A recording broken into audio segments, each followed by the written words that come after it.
Welcome to easy Sanskrit studies. বন্ধুরা, তোমরা অনেকবার আমার কাছে জানতে চেয়েছো যে ফিফথ সেমে পড়ার জন্য তোমরা কোন কোন রাইটারের বই ফলো করবে, বাট এতদিন আমি সেই নিয়ে কোনো ভিডিও আপলোড করতে পারিনি। তাই ভাবলাম তোমরা যখন এতবার রিকোয়েস্ট করো, তাই এই বিষয় নিয়ে তোমাদের সঙ্গে অবশ্যই আলোচনা করা উচিত। আলোচনায় তো প্রবেশ করবোই, কিন্তু তার আগে বলে রাখি যে আমার ভিডিও যদি সত্যি তোমাদের ভালো লাগে অবশ্যই আমার চ্যানেলটিকে সাবস্ক্রাইব করো, বন্ধুদের সঙ্গে প্রচুর পরিমাণে শেয়ার করো, আর আমার ভিডিওগুলিকে লাইক করতে ভুলে যেও না। আর বন্ধুদেরও কিন্তু বলো ওরাও যেন আমার চ্যানেলটিকে সাবস্ক্রাইব করে। তাহলে চলো দেখে নিই।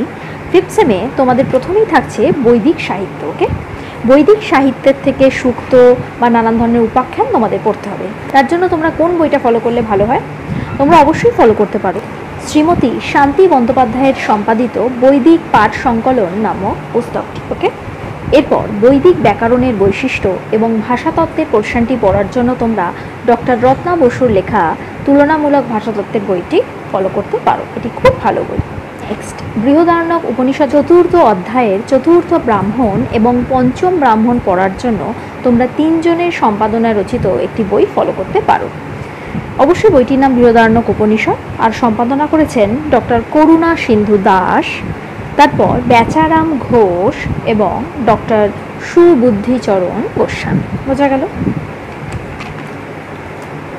এরপর নেক্সট, আমি অনেক ইউনিভার্সিটির সিলেবাসে দেখছি যে ফিফথ সেমে তোমাদের সংস্কৃত ব্যাকরণের থেকে গুণ, উপসর্গ, গতি, নদী এই নানান সংজ্ঞাগুলিকে সিলেবাসের অন্তর্ভুক্ত করা হয়েছে।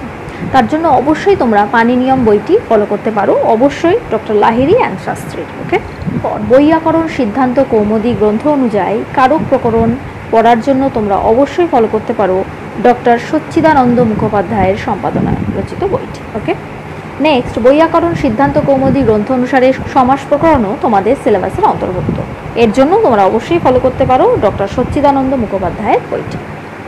এই ভিডিওটি দেখে কিন্তু বন্ধুরা তোমরা অবশ্যই আমায় কমেন্ট করে জানিও যে তোমাদের ভিডিওটি কেমন লাগলো। তাহলে আজ এত অবধি, দেখা হচ্ছে পরের ভিডিওতে। নমস্কার।